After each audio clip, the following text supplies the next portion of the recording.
Here we go. Hi there. I just thought I would do a quick little update, hello, check in, podcast, YouTube. It's been a while. I've been doing some things on my podcast, and some of them have come over to YouTube and some have not.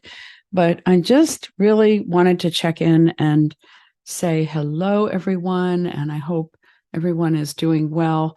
Um, you know, I have a feeling that everyone is feeling a little topsy-turvy right now. We are between eclipses and we're in Mercury retrograde. And if you don't know or don't care about all of that, well, what I would say more than anything is listen to how you're feeling.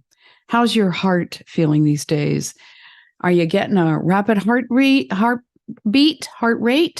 Are you feeling peaceful? Are you feeling like you're on a bit of a rocky boat ride? A lot of people are going through a lot of things, and that's probably been like for the past, I don't know, some odd years. We've been feeling a lot of a different, pretty tense and intense climate between the political scene and the shootings. So very, very sad. And so much going on. And part of what I said to somebody the other day about these shootings, they were like, well, we need to stop. We need to stop. We need to enforce gun control, and we need to stop allowing there to be so many guns out there. Well, I remember my dear friend, Miss Desmond, who many of you know or know of, when Columbine happened so many years ago. I don't even remember what year right now, but was it 2001 or was it late 90s? But when it happened, Des and I said, that's a sign. It's a sign that is a lot going on with our kids. And guess what? There's a lot going on with all of us. And it doesn't mean that we need to go into our trauma so much, but I think we need to be able to honor the fact that probably all of us have experienced trauma in a variety of ways, and allow ourselves to heal, allow ourselves to experience the emotional releases that happen, to be there for each other, just to love each other and love ourselves through them. Des and I last year saw on Apple TV, I think it was called The Story of Ptolemy Gray. And holy cow, that's the wrong one. Let me see if I can get that movie is a story about what can happen to someone when they are not free, when they have no way to express and experience their trauma. And when we're supposed to act as though everything just is sort of business as usual. I remember the day my mother died, and they were surprised I wasn't going into work at the time to massage. And I felt like there should be a national holiday. There are a lot of things that we go through, and I don't think it's meant for us to wear it like Carolyn May says, our woundology. We don't always need to put it out there, but I think we do need to be able to feel safe and allow ourselves to experience and know what is our experience, and to express it, whether it comes out in tears or whether it comes out in moans or however it comes out, to allow ourselves, and or if it doesn't even always come out, allow it to fuel us and purpose us and bring us more into the direction of what we're here for, what we're here to do. And so, but the thing is, trauma is real, and there's a lot of it. Probably more of us. It's probably more of a majority experience than a more of a majority than a minority. So I'm thinking of all the shootings. Oh my gosh, those kids, those people have undergone a lot of trauma. It isn't about just getting rid of the guns. It's about learning how to listen to ourselves and listen to each other and honor our feelings instead of ignoring them. You know, I go back to this example, crude as it might sound, but how many times a day or a week can you imagine in your life that you have felt like, I got to go to the bathroom, but it's not a convenient time. So I'm just going to wait. I'm just going to wait. And whichever way it is, there's this waiting and it's there. And there's just waiting and it's there. And then all of a sudden, you know, you finally get up and go to the restroom and hope that it isn't too late. Hope that it wasn't one of those things of, oops, I should have gone when I felt the need to go. How fair is that to our bodies? And how much do we do that to our emotions? I think a whole lot, a lot. It doesn't mean everybody else needs to know them. I'm talking on May 14th at the Spiritual Enrichment Center, and I'm talking about the mother, appreciating the mother that's everywhere. And the mother is within us. The mother is the one that knows when we're sad. The mother is the one that knows when it's time to go outside. The mother is the one that knows when it's time to eat and when it's time to sleep and what we need. And the mother is the one that knows when to tune in and feel concern for what other people need. So the mother is the nurturing part of us. It's the feminine part of us, and everyone has it. I remember one of my psych students, when I told her that she also had testosterone in her, and she was like, no, I don't have any of that in me. Well, then I don't even remember what it was, but I pointed out, you know, yeah, when you feel like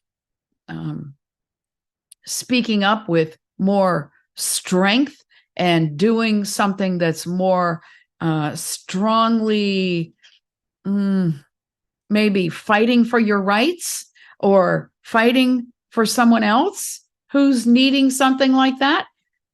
Well, those are aspects of testosterone. And she got it. She's like, oh yeah, okay, I get it. She didn't want to think. She wanted to say, I'm all female, because we were talking about transgender and transvestism.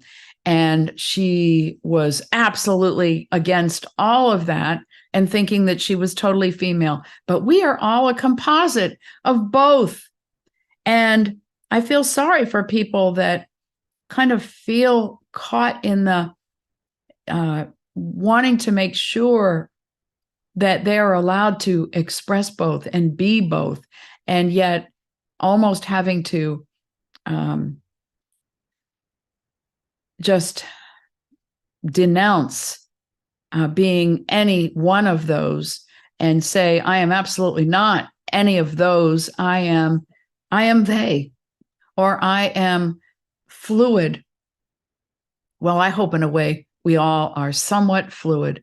We're probably more liquid than solid anyway. So why not allow the fluidity of our emotions, the fluidity of the impulses that are within us and maybe we don't always need to let them out. Maybe it's time to say, okay, Debbie, you had some white chocolate earlier. You don't need any more of that today. Okay, Debbie, you had a perfect bar.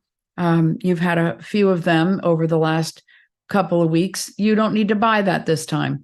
Okay, so there's a part of us that can oversee what we're feeling and do healthy mothering, healthy governing in helping us to balance our experience and our expression.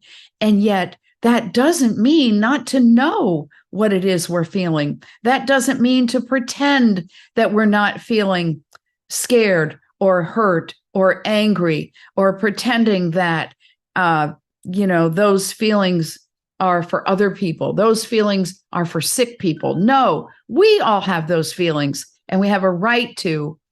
We have a right to, and a responsibility. If you've heard me speak, I talk about responsibility, the ability to respond. So I encourage, even though I'm speaking very strongly today, more than I knew I was going to, I encourage gentling ourselves. Be gentle with yourself, and gentle as though it's a verb. Gentle yourself, tender yourself, be loving, be aware of all the feelings that are in this vehicle, this body of yours, this vehicle for expression and experience. Be gentle because, wow, A, you deserve it. And B, we've all been through a heck of a lot. And I believe we are all collectively and individually healing. And C, no one else is going to know exactly what you're feeling or understand or understand exactly what you're feeling. And yet, oh my gosh, there's lots and lots of love and empathy and kindness and goodness out there that is there for each and every one of us to experience. It's there waiting for us to open to it, to claim it, to allow it. And I'll tell you, I was one that wouldn't always allow it. I was one that couldn't always allow it. And I'm in a different phase now where it's just wonderful, wonder-filled to allow the goodness, to allow the gentleness, to allow the emotions to bubble up and release. And, well, it's there for all of us. It's there for us. And again, we don't have to wear our woundology. We don't have to broadcast or think that everybody needs, I used to say, everybody doesn't need an emotional enema. Everybody doesn't need to have certain people try to pull stuff out of them. I think we need far more gentleness than hard kinds of approaches, and to learn to respond into the gentleness. Ooh, that might be big for lots of people who thought it had to be hard. That's a belief. That's a belief that it has to be hard. Life is not hard. Life is. And we don't need to have to believe in that kind of hardness. And we don't need to have hardened beliefs. Hardened beliefs. Beliefs that are so hardened they can't allow good to flow or new kinds of opportunities to come in. Beliefs that are hardened are the beliefs of, it's just always this way. It's always been this way, and it's not going to be any other way. Well, guess what? We're in a time where, many, many things are changing and are going to continue to change. And we can either be in the flow with it and move and ride with it and flow with it, or we can just be in the undertow and allow it to just pull us under and then wonder what in the heck happened and where we are. We are meant to be resilient. I believe we came in with purpose. I do believe that I can really remember that conversation about coming into this life. And I was excited, thinking, yeah, piece of cake. What the heck? Sure, I'll come in. I'll be blind, because that way I have access to the inner vision. And oh boy, it's keeping me one step closer. How cool is that? And I do believe that, but I also know that it meant putting up with lots of stereotypes, lots of, lots of stuff of other people, lots of projections, lots of beliefs where people believe that the physical that they see is all there is and is the most important. Oh, man. And then I said, sure. Hey, I'll go into that alcoholic home. Why not? An alcoholic father. Hey, I'll learn about the concrete abuse of power, the concreteness of what happens when one is seduced by a substance, not seduced, seduced by a substance. What happens? It's funny. What happens when one is, I'm probably thinking of abducted and seduced. What happens when one is taken from who they are by that substance and they lose their power? What happens? Well, haven't we gotten to learn, many of us, about other things that seduce us, that take our power, where we suddenly find out, whoops, how did I get here? Oh man, how did I let go of my power? Wow, how did I let go of who I am? Oh, it was that behavior or that hypnotic trance I found myself in from this person that I was attracted to. Or, oh, it was that way that I got talked into letting go of a whole bunch of money or giving somebody an account number or something crazy that I didn't know what I was doing at the time. I mean, I'm just thinking of examples. But don't we know in this world what has been happening with those kinds of abuse of power situations? So it's the same way with alcohol. So I said, sure, put me in that. And, I thought I had a really tough mother. And in a way, it was tough. But boy, I had the best mother anybody could have ever had, not because she was tough, but because I appreciate more and more the thinking that she did and had to do to figure out how to handle, oh my God, a little blind girl born 3 months premature. In the early 50s, my mother was cut open with no anesthesia for them to take me out. What a courageous, horrific thing for her to do. And so anyway, I think that we come in choosing what roles we will play, what circumstances we will have, and we choose, and we then have our talents, our gifts, our previous lessons, or I don't even think of calling them lessons so much, our previous roles and situations where we discovered by play and experience what it was we could have further empathy, how we could have further empathy, how we could love more deeply, how we could see and understand and have deeper insight. Eric Butterworth, some of you heard me say, Eric Butterworth, Unity writer, said to think of, instead of problems, think of them as projects. Well, I think we chose to come into these lives as projects, and that our lives are filled with projects that we're working with, playing with, discovering with, creating all sorts of things, but not because we came here as newbies just to learn lessons. No. We came here knowing a lot. We came here to be a part of, to experience, to realize, make real the source energy through the physical. We came here to be and do wonder-filledness. So anyway, I do have my podcast, and if you don't know about it, I'd love for you to subscribe. There are interviews with people on there, and there are, I think, 2 different kinds of things that I'm going to see on there, and maybe more. But one where I'm speaking, like right now, I'm calling these Speaking My Word. And another where I interview people, usually pretty deeply, is called On the Inside Track. It's based on a podcast I used to have, On the Inside Track, and the subtitle for that is Defining Moments from There to Here. So defining moments from where you were and what was happening there to here.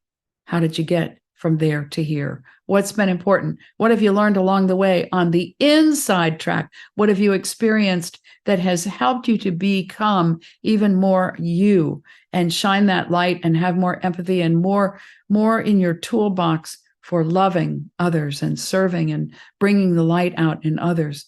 and being in the joy, the joy, the joy. Absolutely. I think that's what we're here for.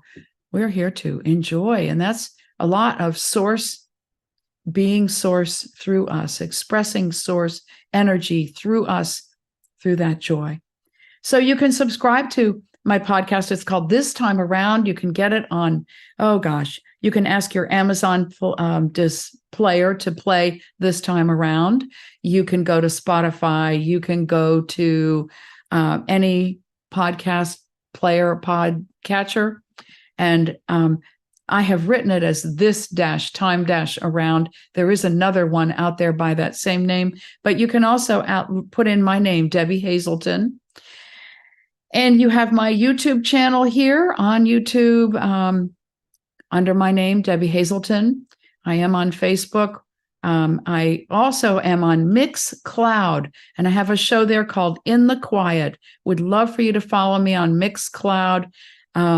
Might put up my show, The Good Energy Mix, once in a while, but In the Quiet is the most important one, because I think that in the quiet, that's where we find greater elasticity of spirit. That's where we find renewal. That's where we can feel that connection and that, I call it the team. One of my friends, Akia Azula, who was on my podcast and on this YouTube channel, calls it her collective. So, feel free to reach out to me. I do have private sessions open. Sometimes I'm helping you to reframe things, get a greater understanding of your experience, find new ways to express, new ways of empathy, find ways to clear. I help with EFT. And I also do Beyond Quantum Healing based on the program that was founded by Candace Craw-Goldman, based on the works of Dolores Cannon. It's hypnosis, can help you with all kinds of, could even be future life, past life, higher self, all kinds of different possibilities. I am at debbiehazelton.com. That's how you can contact me. And please don't just sign me up for your lists and your email marketing and your, blah, blah, blah. I'm not interested in those. I don't sign you up on mine unless I know that you want it. And I don't even have a list because I think we get too much email, but I am going to bring back my newsletter, The Hazeltonian, and would love to hear from you. If you can, put something in the subject line, like from my YouTube channel or my podcast or something, so that I know that you're not spam. And because I don't like to eat it or read it. I don't like that spam. It's too close to ham. And I would rather be one than eat one. And I love being silly. So many, many blessings, probably lots more to tell you. I am on Mastodon at Debbie Hazelton, Mastodon, or at Debbie Hazelton. What is it? Mastodon.social, something like that. It is at Debbie Hazelton. If you know how to get to the .social, then you'll know how to find me. And I'm still on Twitter as Debbie Hazelton, but I think that's pretty much going away. I am on Facebook, that I don't do a whole heck of a lot there. Like I said, I do have some private sessions open. Email me, or if you know how to text or call me, feel free. And much, much love, many blessings. Thanks for being here.